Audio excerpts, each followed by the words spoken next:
있던 형제의 맞은편에 거주하였더라. 아멘. 12월 31일 화요일입니다. 오늘은 창세기 25장 1절부터 18절까지 말씀입니다. 아브라함의 죽음이 말해주는 것이라는 제목입니다. 아브라함의 죽음이 말해주는 것. 드디어 위대한 믿음의 여정의 삶을 살았던 아브라함이 자기 삶을 다 마치고 본향으로 돌아갔습니다. 오늘 본문은 이 아브라함의 죽음을 통해서 우리에게 무엇을 말씀하시는지를 묵상해 보려고 합니다. 먼저 이 아브라함의 죽음 앞뒤로 아브라함의 자식들의 후손들의 족보가 나오고 있어요. 1절부터 6절까지는 아브라함이 후처를 얻어서 그 후처를 통해 얻은 그 자식들, 그 후손들의 족보가 기록되어 있고, 또 9절부터는 이스마엘의 족보, 하가를 통해 얻은 이스마엘의 족보가 이렇게 기록이 되어 있죠. 이 아브라함의 죽음 앞뒤로 이 아브라함의 자식들의 그 후손들의 족보가 있는 이유는 하나님께서 아브라함에게 약속하신 그 약속이 다 성취되었다, 이걸 보여주려고 그러는 거예요. 그러니까 하나님이 창세기 12장에서 그를 부르실 때에 너로 하여금 모든 민족이 복을 받게 하겠다, 이렇게 말씀하시잖아요. 그리고 또 창세기 17장 5절로 6절에 가면은 하나님이 아브라함에게 아브람이라는 이름을 아브라함으로 바꿔주면서 이렇게 말씀하세요. 이제후로는 내 이름을 아브람이라 하지 아니하고 아브라함이라 하리니 이는 내가 너를 여러 민족의 아버지가 되게 함이니라. 내가 너를 심히 번성하게 하리니 내가 내게서 민족들이 나며 왕들이 너에게서 나올 것이다. 이 하나님의 언약, 이 언약이 아브라함의 죽음으로 말미암아 완전히 성취되었다는 것을 지금 보여주는 거예요.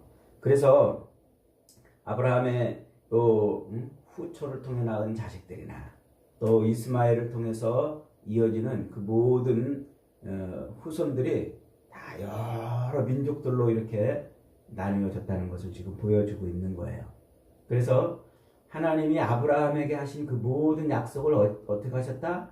다 성취하셨다, 이겁니다. 그러면서 이제 이 모든 민족들, 아브라함을 통해서 나온 그 모든 민족들은 약속의 씨로 말미암는 이 후손들이 아니에요. 오직 약속의 자식인 이삭, 그 이삭을 통한 후손들은 이들과는 별개의 후손들이다 하는 것을 지금 말해주려고 그러는 거예요. 그러니까 하나님께서 아브라함을 통해서 약속하신 그 하늘의 별처럼 또 바다의 모래처럼 많게 하실 후손은 요 후처나 하가를 통해 얻은 요 자식들이 아니고 오직 이삭을 통해서 얻어지는 자식이라 하는 것을 더 선명하게 보여주려는 겁니다. 그래서 아브라함의 죽음 앞뒤로 요 족보를 이렇게 설명을 해 놓는 것입니다. 그러면서 이제 요 아브라함의 후처들 그리고 이스마엘을 통해서 얻어진 이 민족들은 계속해서 이삭을 통해서 얻어지는 그 약속의 자녀들과 계속 얽히고 설키는 관계를 만들어가요. 그래서 이제 나중에 요 이스마엘의 요 그두라의 후손 후처의 자식들 중에 아수르 민족이 나오지 않습니까? 또 미디안 족속이 나오지 않습니까? 이 미디안 족속은 이스라엘이 광야에 들어갈 때 이스라엘과 얽히고 설키면서 이스라엘로 하여금 하나님의 뜻을 더 분명하게 보게 하는 그런 역할을 하죠. 이 아수르 민족은 나중에 저 북이스라엘이 멸망할 때 그 북이스라엘을 심판하는 심판의 도구로 쓰입니다. 그러면서 이제 이 아수르 민족이 북이스라엘을 멸망시키는데 나중에 이제 우리가 뒤에 가서 배우겠습니다만 하나님의 선택된 백성이라고 여기는 스스로들 하나님의 선택된 백성이라고 여기는 자들에 대해서 하나님이 그들을 심판하시는 도구로 앗수르를 쓰는 거예요. 그래서 북이스라엘은 하나님의 백성들이 아닌데 하나님의 백성이라고 여기는 사람들, 이제 그들을 하나님께서 구분하는, 가르는 그런 도구로 쓰는 겁니다. 마치 추수 때 키질 하면 알곡과 쭉정이가 갈라지듯이 말이죠. 그러니까 이런 아브라함의 후손들로 나와 있는 이 많은 족속들은 하나님의 그 선택된 백성들을 더 정결하게 하고 더 순결하게 하는 그런 역할을 수행함과 동시에 또 이제 예수님께서 이 땅에 오셔서 선택된 아브라함의 그 씨로 오신 여자의 후손으로 오시는 그 예수님, 약속의 씨로 오시는 그 예수님에 의해서 모든 민족이 어떻게 한다고요? 다 구원의 대상에 속해 있다는 것을 이제 보여주십니다. 그러니까 이 열방은 아브라함을 통해서 나온 이 모든 열방들은 하나님께서 구원하시려고 작정하는 그런 하나님의 구속사에 들어와 있는 존재들이다. 이렇게 지금 말하려고 그러는 겁니다.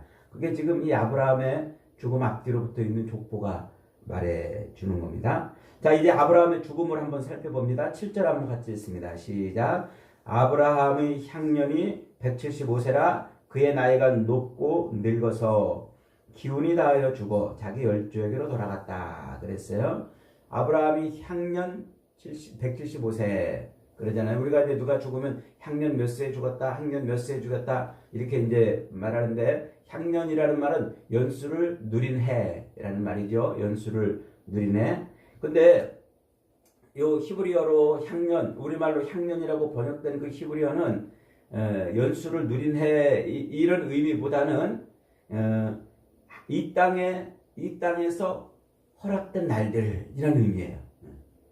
그러니까 아브라함이 이 땅에서 허락된 날들을 살다가 죽었다 이 말이죠. 이 땅에서 허락된 날. 그러니까 인간의 수명은 어떻다는 거예요? 하나님이 인간에게 수명을 정해주셨단 말이에요.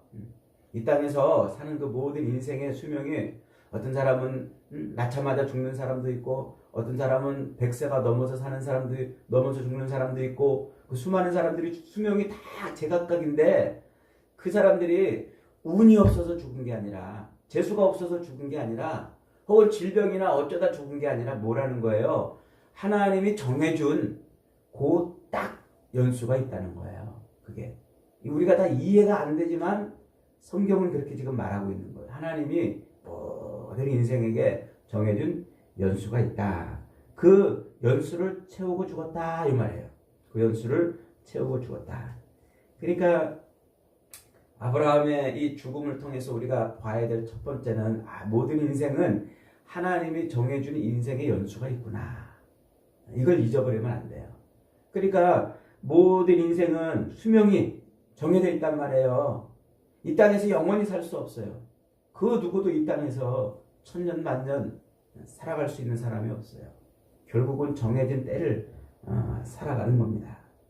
그러니까 내 정해진 때, 내 인생의 정해진 때 이후의 삶이 어떻게 될 것인가에 우리는 관심을 둬야 된단 말이에요. 여기에 관심을 두지 않으면 우리 인생은 내 정해진 때를 살고 끝나는 인생은 허망한 인생이라고 지금 아브라함의 죽음을 말해주고 있네요. 그래서 8절에 지금 뭐라고 말합니까? 8절에 기운이 다하여 죽어 자기 열조에게로 돌아갔다. 이렇게 말하고 있습니다. 자기 열조에게로 돌아갔다.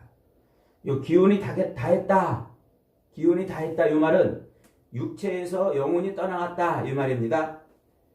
이 말은 안 죽으려고 막 애를 쓰고 어떻게든지 버텨가지고 이 죽음을 모면해 보려고 몸부림치다 죽었다. 이 말이 아니고 정해진 때가 되어서 육체에서 영혼이 빠져나갔다. 이 말이에요. 기운이 다했다. 이 말은 그러니까 이것을 성경에서는 뭐라고 쓰냐면 평안히 죽었다 이렇게 표현을 합니다. 기운이 다해 죽었다 이 말이 성경적 의미로는 평안히 죽었다 이 말이에요. 자, 그렇게 육체에서 영혼이 떠난 다음에 그 다음에 어떻게 됐다고요? 열조에게로 들어갔다 이 말입니다. 열조에게로. 여러분 열조라는 말은 여기서 지금 성경에서 여기 처음 나오는 말이에요. 그리고 이 뒤로부터 계속 믿음의 사람들은 다 열조에게로 돌아갔다. 그 조상의 열조에게로 돌아갔다. 이렇게 표현을 해요. 이제 아브라함의 죽음에서 처음 쓰여지는 말이에요. 이 열조에게로 돌아갔다. 이 말이. 근데 아브라함의 열조가 누굽니까? 아버지 데라? 아니면 나홀인가요? 아니면 육체의 어떤 갈대아 우르에 살고 있던 그 조상들인가요? 여기서 열조에게로 돌아갔다는 말은요, 아브라함이 자기 고향 갈대아 우르로 돌아갔다는 말도 아니고 그 고향에 살고 있는 조상들이 죽은 곳으로 갔다는 것도 아니에요. 여기서 말하는 열조에게로 돌아갔다는 것은 하나님이 정해주신 하나님의 본향, 하나님의 품으로 돌아갔다, 이런 뜻이에요. 하나님의 품으로. 그래서 요 아브라함이 열조에게로 돌아갔다는 요 말이 하나님의 품으로 돌아갔다는 관용구로 계속 믿음의 사람들에게 이제 앞으로 쓰이는 거예요. 그의 죽음을 히브리서 11장에서는 이렇게 해석을 해줘요. 11장 13절 17절에 보면 이 사람들은 다 믿음을 따라 죽었으며 약속을 받지 못하였을 때 그것들을 멀리서 보고 환영하며 땅에서는 외국인과 나그네임을 증언하였으니 그들이 이같이 말하는 것은 자기들이 본향을 찾는 자임을 나타내는 것이다. 믿음의 사람들이 다 이 땅에서 힘없이 죽고 맥없이 죽고 사람들에게 잡혀가지고 신앙 때문에 다 그렇게 죽은 것 같은데 그 죽음으로써 자기들이 뭘 말해줬냐면 자기들은 그냥 이 땅에서 그냥 사라지는 존재가 아닌 본향을 찾는 자들인 것을 죽음으로 말해줬다, 이 말이에요. 히브리서 11장에 그 말이. 그걸 이제 뭐라고 또 15절에 설명하냐면 그들이 나온 바 본향을 생각하였더라면 돌아갈 기회가 있었으려니와.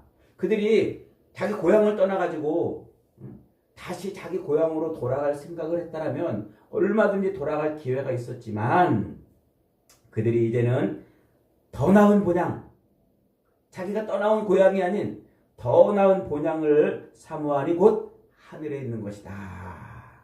아브라함이 그랬다는 거예요. 아브라함이 갈대아우로 자기 고향을 떠나와가지고 고향으로 돌아갈 마음만 먹었으면 얼마든지 돌아갈 수 있었지만 그러나 더 나은 본향을 찾았기 때문에 그 더 나은 본향 때문에 그 갈대아우르가 아닌 그 더 나은 본향을 향해 살았다는 거예요. 그걸 바라보면서. 거기가 어디라고요? 그게 하늘에 있는 것이라 그러는 거예요. 그러므로 하나님이 그들의 하나님이라 일컬음 받으심을 부끄러워하지 아니하시고 그들을 위하여 한 성을 예비하셨다. 그래요. 하나님께서 아브라함을 위해서 준비해 놓으신 그 본향, 그 본향을 아브라함은 자기 평생에 그걸 바라보고 살았단 말이에요. 갈대아우로 자기 진짜 원래 태어났던 고향을 떠나서 그렇게 살면서 본향을 향해 바라보고 살았기 때문에 그는 가나안 땅에서 이방인으로 객으로 나그네로 우고하는 자로 그렇게 살았단 말이에요. 그 삶이 어땠다고요? 단 한 평의 땅도 자기 힘으로 얻지 아니하고 얼마든지 아브라함은 자기 자손들에게 그 재산을 나눠주는 거 보세요. 그 많은 자손들을 가서 너희들 마음껏 살아버리고 재산을 다 나눠줄 만큼 거부였단 말이에요. 그럼에도 불구하고 아브라함은 이 땅에 단 한 평의 땅도 단 한 채의 집도 세우지 아니하고 그저 자기 아내가 묻혀있는 그 땅 막벨라 굴에 자기 몸을 뉘었다고 이렇게 이제 말하는 거예요. 그러면서 아브라함이 실제로는 그 막벨라 굴로 육신이 들어갔지만 실제로는 영혼이 어디로 갔다는 말이에요? 하나님의 품에 갔다. 그 얘기를 하고 있는 거예요.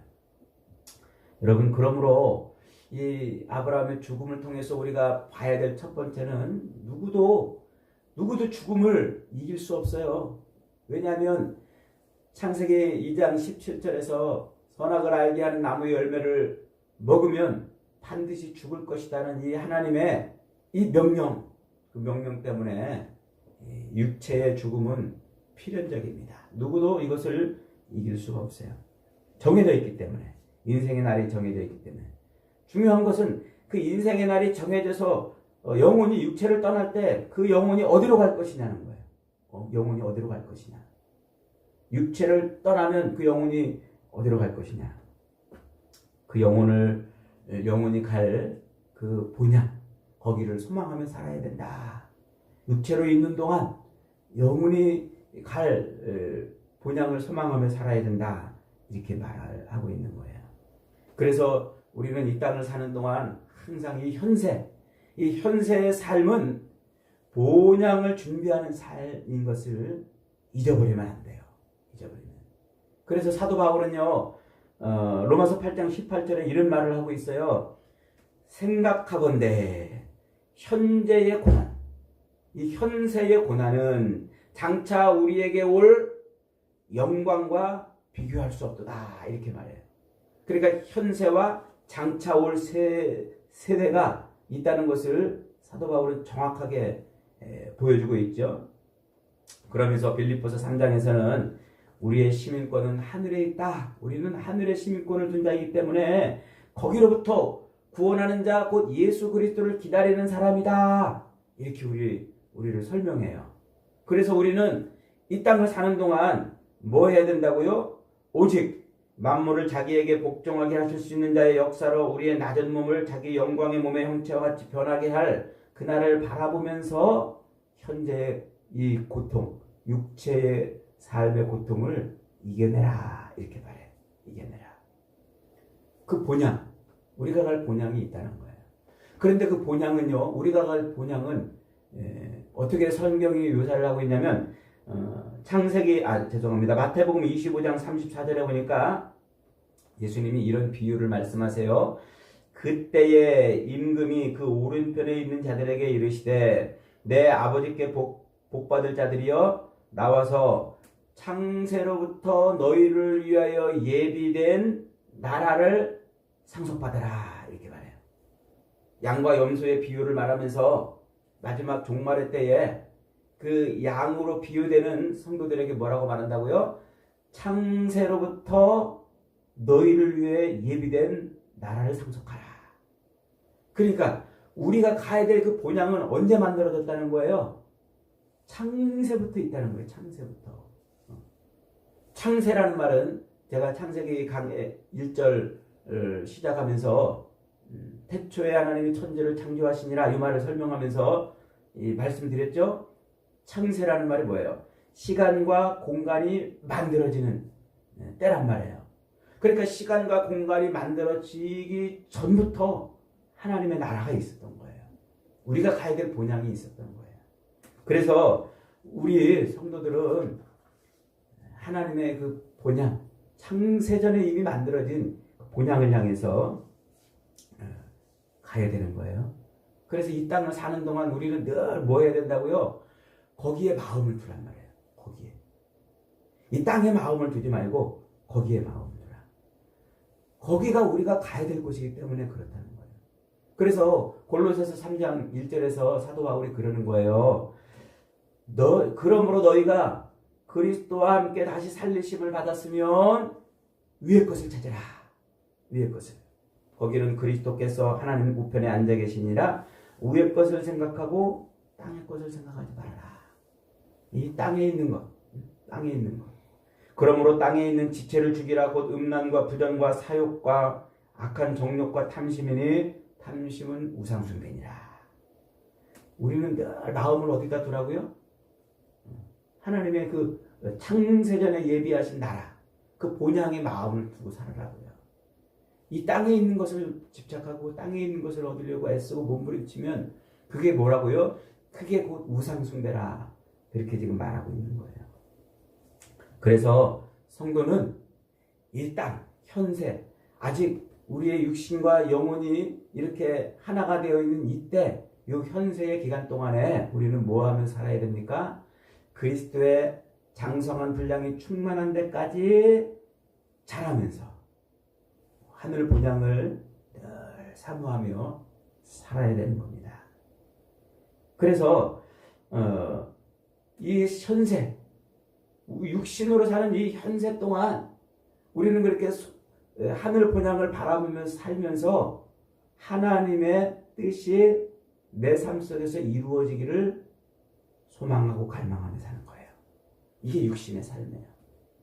부자 되기를 갈망하는 게 아니라, 성공하기를 소망하는 게 아니라, 잘 먹고 잘 살고 오래 살기를 바라는 게 아니라, 하늘에 소망을 두고 하나님의 뜻이 내 삶에서 이루어지기를 갈망하며 사는 거예요. 그게 인생이다, 이렇게 말하고 있는 거예요. 그래서 오늘 8절에서 이렇게 설명하는 거예요. 8절 다시 한번 봅니다. 8절 다시 한번 읽겠습니다. 시작. 그의 나이가 높고 늙어서 기운이 다하여 죽어 자기 열조에게로 돌아가매. 그의 나이가 높고 늙어서 이렇게 말합니다. 높고 늙어서. 이 말은 아브라함이 나이가 많아서 죽었다 이 말이 아니에요. 우리말로 번역을 그렇게 해놔서 아브라함이 나이가 많아서 죽었구나 이렇게 읽혀지지만, 번역이 그래서 그렇지 이 히브리어 원 의미로는요, 나이가 높다 이 말. 나이가 높다 이 말은 쉐바 이렇게 말해요. 쉐바. 그 말은 단순히 나이가 많다는 말이 아니고 가득 찼다, 충만하다, 만족스럽다 이런 말이에요. 이 말이 180살을 산 이삭에게도 똑같이 쓰였고요. 70살을 산 다윗에게도 똑같이 쓰였고요. 130살을 살았던 제사장 여호사밧이 죽을 때도 똑같이 쓰고요. 또 140살을 살았던 욥이 죽을 때도 이 말을 똑같이 썼어요. 그러니까 나이가 다 다른데 똑같이 썼다는 말은 이 나이가 많아서 죽었다는 말이 아니에요. 뭐라고요? 충분하게 만족스러울 만한 그런 나이가 됐다 이 말이에요. 이게 이 말이 하루하루 하나님께서 자기에게 맡기신 하나님의 뜻을 이루는 삶을 충분하게 만족스럽게 마친 나이다 이 말이란 말이에요. 하나님이 자기 삶을 통해서 이루시려는 것을 다 이루는 삶이었다 이 말이에요. 한번 따라해줍시다. 하나님이 자기 삶을 통해서 이루시려는 것을 다 이루었다. 이거란 말이에요. 그게 아브라함이 지금 나이가 차서 죽었다는 말이에요. 자기 인생 동안에 하나님이 자기를 통해서 이루시려는 것을 다 이루고 살았단 말이에요. 다 이루고. 이 말은 물론 아브라함이 완전했다는 뜻이 아니에요. 아브라함은 그의 삶에 얼마나 실수가 많았고 얼마나 즐겁게 삶을 살았습니까? 오늘 재미있게도요. 본문 1절에 이렇게 시작해요. 히브리어 원어로 보면 야사프라고 이렇게 시작을 해요. 그런데 우리말 성경에는 번역이 안 됐어요. 아쉽게도. 그래서 우리말 성경에는 이 야사프라는 말이 번역이 안 됐어요. 그 말은 다시 행하다 이 말이에요. 다시 행하다. 뭘 다시 행했다는 말이에요. 뭘 다시. 아브라함이 다시 행하였다. 그는 한 여자를 취하였다 이 말이 히브리어 그 첫 문장이란 말이에요. 아브라함이 뭘 다시 행했을까요? 지금 후처를 얻어가지고 자식을 낳는 그런 일들을 한 게 그게 다시 행한 일이에요. 처음에 한 일은 어떤 일이에요? 사라를 통해서 하갈의 그 몸종 하갈을 통해서 이스마엘이라는 자식을 낳았잖아요. 그 일을 또 했단 말이에요. 그 육체로 자식을 출산하는 일을 또 했단 말이에요. 그게 다시 행했다는 말이에요. 그러니까 이 아브라함의 죽음 앞에서 지금 성경이 아브라함이 옛날 그 육체적인 실수를 범해서 이스마엘을 낳았던 그 육체의 생산활동을 다시 했다고 이렇게 지금 시작하면서 하는 이유는 아브라함이 온전한 삶을 살고 완전한 삶을 살고 그는 정말 우리랑은 다른 수준 높은 믿음의 삶을 100% 살아냈다는 의미가 아니에요. 이것은 아브라함이 실수하고 여전히 인간적인 삶을 살았다는 거예요. 그러나 그런 인간적인 삶을 사는 삶 속에서도 끝내 뭐 했다고요? 하나님의 뜻을 이루는 삶을 살아내고 마쳤다는 거예요. 하나님의 뜻을 이루는 삶을 살아냈다는 거예요. 그러니까 인간적인 실수에도 불구하고 또 인간적인 욕망에도 불구하고 그는 그의 어떤 인간적인 수준과는 상관없이 끝내 하나님이 어떻게 하셨다? 그의 인생을 하나님의 뜻을 이루는 인생으로 살아가게 만들었다. 이런 말이에요. 그게 바로 지금 오늘 본문에서 아브라함이 나이가 높고 이 말이에요. 그의 인생은 그렇게 하나님의 뜻을 이루는 삶. 그래서 우리가 지금까지 아브라함의 인생을 쫙 살아봤잖아요. 아브라함은 자기 인간적인 욕망과 또 이 욕심으로 인해서 실수도 하고 또 부끄러운 짓도 하고 이렇게 살았어요. 그런 자기 욕망과 욕심과 그런 것으로 인해서 실수도 하고 부끄러운 삶을 살았음에도 불구하고 하나님은 어떻게 했다고요? 끝내 그로 하여금 하나님의 뜻을 이루는 인생으로 삶을 마치도록 이끌어오시고 만들어내셨다. 그 말이에요. 그래서 아브라함의 수명이 하나님이 부르신 때로부터 아브라함이 죽는 때까지 수명이 몇 년을 살아요? 100년을 살아요. 100년. 이 100이라는 숫자는요. 충만한 수 10에 또 충만한 수 10을 곱한 거예요. 그래서 하나님이 부르신 때로부터 100년 동안 하나님이 원하시는 뜻을 이루는 충만한 삶을 살았다. 이거예요. 그게 바로 나이가 많아라는 뜻, 하나님의 뜻을 이루는 삶이었다는 쉐바라는 단어하고 같은 의미를 갖고 있는 거예요. 그래서 아브라함이 딱 100세를 하나님이 부르신 때로부터 100살을 살고 죽는 거예요. 75세에 부름 받아가지고 175세에 죽잖아요. 하나님의 뜻을 이루는 충분한 삶, 만족스러운 삶을 살았다는 거죠. 여러분들은 지금 이 땅을 살면서 하나님의 뜻을 이루는 삶을 살고 있나요?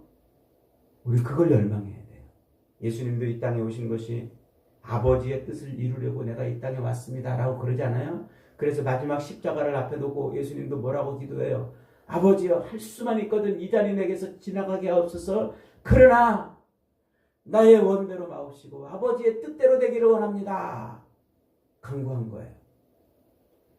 저와 여러분이 이 땅에서 이 육체로 사는 동안 유일한 기도는 바로 그 기도예요. 아버지, 내 원대로 마옵시고 아버지의 뜻대로 내 인생이 채워지기를 원합니다. 그렇게 살아야 우리는 만족스러운 인생을 사는 것이고 충만한 인생을 사는 것이고 하나님의 은혜를 누리며 사는 인생이 되는 거예요. 그게 쉐바, 나이가 찼다라는 말이에요. 사랑하는 여러분, 우리 주님이 우리에게 이렇게 주기도문을 가르쳐 주셨잖아요. 뜻이 하늘에서 이룬 것 같이 땅에서도 이루어지이다. 저와 여러분들의 기도가 늘 이 기도가 되기를 바랍니다. 그래서 우리의 인생은 하루하루 나이만 먹고 세월만 보내고 늙어서 그냥 죽는 인생이 아니라 하나님의 뜻을 다 이루는 그런 인생으로 주님 앞에 설 수 있기를 바랍니다. 그런 아름다운 인생으로 우리 인생이 끝나는 날 주님 앞에 서는 저와 여러분이 다 되시기를 주님의 이름으로 축복합니다. 아멘. 말씀 붙들고 한번 기도합니다. 하나님, 오늘 이 아브라함의 죽음이 우리에게 말해주는 것을 보았습니다. 우리 인생은 끝이 있고 결국 육신에서 영혼이 떠날 날이 있고 결국 우리는 영혼이 떠나면 가야 될 본향이 있는 줄 압니다. 아버지 하나님, 우리가 육신에서 영혼이 빠져나와 저 지옥으로 떨어지는 것이 아니고 천국으로 갈 수 있기를 늘 소망하며 살 수 있게 하여 주시옵고 또 이 땅을 사는 동안 하나님이 내게 이루시기 원하시는 하나님의 뜻을 고스란히 이루어드리는 그런 인생으로 살 수 있게 해달라고 말씀해서 기도합니다. 거룩하신 하나님 감사합니다. 2024년도 12월 마지막 아버지 새로운 예배를 통하여 아브라함의 죽음을 들여다보게 하시고 주님, 이 죽음을 통하여 인생의 모습을 들여다보게 하시니 감사합니다. 하나님, 이 땅에 영원히 살 수 있는 존재가 누가 있겠습니까? 결국은 우리 육신에서 영혼이 떠나가는 날이 있는데 영혼이 떠나갈 때 그 영혼이 가야 될 곳이 어디입니까? 아버지 하나님, 정말 영원한 형벌의 심판을 받는 지옥으로 떨어진다면 얼마나 고통스럽고 두렵겠나이까. 아버지 하나님, 우리의 영혼은 하나님이 예비하신 본향으로 가기를 원합니다. 예수 그리스도를 통하여 우리가 그 본향에 들어간 자인 것을 잊어버리지 않게 하시고 늘 본향을 사모하며 사는 저희들 되게 하여 주시옵소서. 그래서 이 육신으로 사는 동안 땅의 것에 꽂혀 사는 것이 아니라 하늘의 것에 꽂혀 사는 그런 인생을 살 수 있게 하여 주시옵소서. 특별히 아버지 하나님, 우리가 이 육신으로 사는 동안 하나님의 뜻을 온전히 이루는 인생이 되기를 원합니다. 내 뜻을 이루고 내 욕망을 이루고 내가 바라고 원하는 것을 이루려고 애써 몸부림치다가 그렇게 나이를 먹고 그렇게 세월이 흘러 죽는 인생이 아니라 하나님이 이곳에 나를 살게 하신 그 뜻과 하나님의 그 목적을 온전히 이루는 인생으로 살 수 있게 하여 주시옵소서. 그래서 정말 충만한 인생, 그래서 우리의 죽음조차도 정말 만족스러운, 하나님 앞에 만족스러운 그런 죽음이 되는 은혜가 있도록 도와주시옵소서. 우리 인생이 그렇게 주님 앞에 서는 날까지 오로지 하나님의 뜻을 이루는 복된 인생이 되기를 간절히 바라옵고 원하옵니다. 걸어가신 예수님의 이름으로 기도하옵나이다. 아멘. 하나님 감사합니다. 오늘도 2024년도 12월 마지막 날에 이렇게 아브라함의 죽음을 통해서 우리 인생의 마지막을 들여다보게 하시니 감사합니다. 하나님, 이 육신에서 영혼이 떠나가는 날, 우리 영혼이 갈 곳이 없어 영원한 저주와 심판의 곳인 지옥으로 떨어진다면 그 인생이 얼마나 불쌍하겠습니까? 주님, 그리스도 예수를 통하여 우리를 이제 지옥이 아닌 천국으로 들어가는 인생으로 바꿔놨사오니 아버지 하나님, 우리의 인생은 늘 이 땅을 사는 동안 천국을 바라보고 늘 본향을 소망하며 사는 저희들 되게 하여 주시옵소서. 땅의 것을 바라고 땅의 것에 꽂혀 사는 인생은 곧 우상 숭배하는 자라고 말씀하셨사오매 주님, 우리의 인생은 하나님을 섬기는 자답게 하늘에 꽂혀 사는 그런 인생이 되게 하여 주시옵소서. 그리고 이 육신의 남은 인생을 사는 동안 주님, 그저 겨우겨우 나이만 먹고 세월만 먹다 가는 인생이 되지 않게 해주시옵소서. 하나님의 뜻을 이루는 인생이 되게 하여 주시옵소서. 하루를 살더라도 하나님의 뜻이 이루어지는 충만한 삶, 만족한 삶이 되도록 은혜 주시옵소서. 아브라함처럼 자기 인생의 연수를 사는 동안 하나님이 부르시고 자기의 숨이 끊어지는 날까지 그렇게 만족한 하나님의 뜻을 이루는 인생을 살아냈던 것처럼 우리도 그렇게 하나님의 부름을 받은 날로부터 아버지야, 주님이 우리를 부르시는 날까지 그렇게 하나님의 뜻을 이루는 그런 인생이 될 수 있도록 은혜를 베풀어 주시옵소서. 지금은 우리 구주 예수 그리스도의 은혜와 하나님 아버지의 크신 사랑하심과 성령의 충만하시는 역사하심, 오늘 받은 말씀 가슴에 담아 그리스도 예수로 말미암아 본향을 생각하는 사람이 된 줄 믿고 날마다 땅의 것이 아닌 하늘의 본향을 소망하며 살고 이 땅을 사는 동안 하나님의 뜻이 이루어지는 인생이 되기를 소망하며 돌아가는 머리 숙인 모든 성도들, 가정 위에, 생업 위에, 자녀들 위해, 기도 제목 위에 이제로부터 영원토록 함께 있을지어다. 아멘. 계속해서 기도하시다가 돌아가십니다.